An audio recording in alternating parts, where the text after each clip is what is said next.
അപ്പോൾ നമ്മൾ ഇതേപോലെ കുറച്ച് കഞ്ഞിവെള്ളം എടുക്കുക.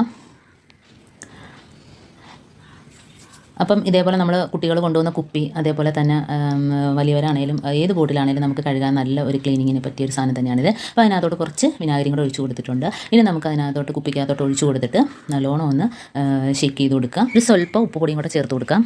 അപ്പോഴത്തേനും ആ കുപ്പിക്കകത്തുള്ള വഴുവഴുപ്പ് എല്ലാം മാറിയിട്ട് കുപ്പി നല്ല ക്ലീനായിട്ട് കിട്ടും കേട്ടോ. അപ്പോൾ ഏത് കുപ്പിയാണെങ്കിലും നമുക്ക് ഇതേപോലെ ചെയ്തെടുക്കാം. എന്നിട്ട് നല്ലോണം ഒന്ന് കഴുകിയെടുത്താൽ മതി.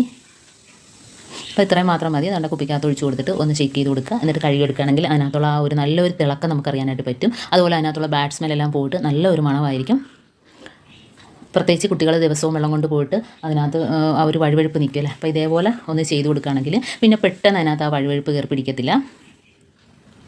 അപ്പോൾ അതുകൊണ്ട് ഞാൻ കാണിച്ചു തരാം. നല്ല രീതിയിൽ അതിനകത്തുള്ള ഉണ്ടോ ക്ലീനായിട്ട് കിട്ടിയിട്ടുണ്ട് ആ കുപ്പി. അപ്പോൾ കുപ്പിയുടെ അകം നോക്കേ നല്ല രീതിയിൽ കണ്ടോ വെട്ടി തിളങ്ങുന്നതായിട്ട്